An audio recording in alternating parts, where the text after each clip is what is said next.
Hello, and thanks for joining me again for another Quick Tip Tuesday. This week we are here to talk about troubleshooting your unit and where to send it in for repairs should you need to. Before we get started, please make sure to like and subscribe to our channel to stay up to date on the latest news, videos, and applications.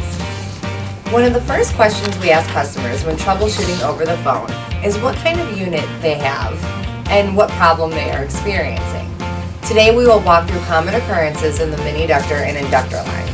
Whether it's the Mini-Ductor or Inductor Series products, there are a couple of common troubleshooting items you can try right in your own home or shop if your application is not heating up.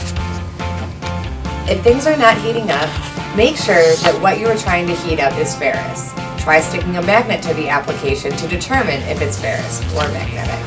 If not, these products will not work for your application. Is the outlet good? This may sound silly, but try plugging something else into the outlet to see if it works. If you are using an extension cord, make sure the cord is 12 gauge and no longer than 50 feet, or 14 gauge and no longer than 25 feet. Let's dive a little deeper into the Mini-Ductor line.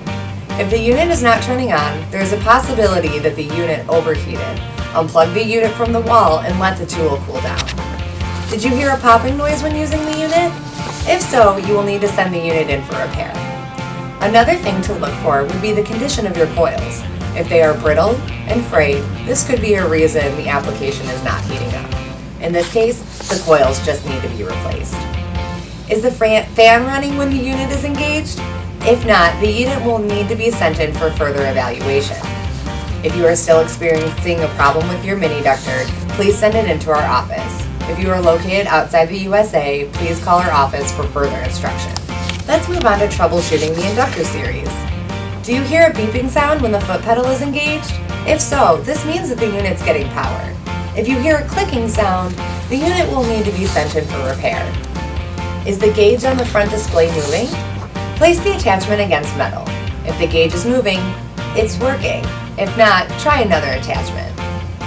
If you are still receiving the same results with the second attachment, then the unit will need to be sent in for repair. If you do have different attachments, try a different one to see if you're having the same issue. If not, you probably just need to replace the attachments. If it turns out that you do need to send your unit in for repair, please make sure to include all attachments and coils, along with your contact information in the box. Once we evaluate the unit, a member of our customer service team will be in touch to discuss any necessary repairs. All repairs can be sent to our repair facility at 1175 Jansen Farm Court, Elgin, Illinois, 60123. Still have questions? Give our office a call and we'd be more than happy to assist you. Thanks for tuning in and see you next time.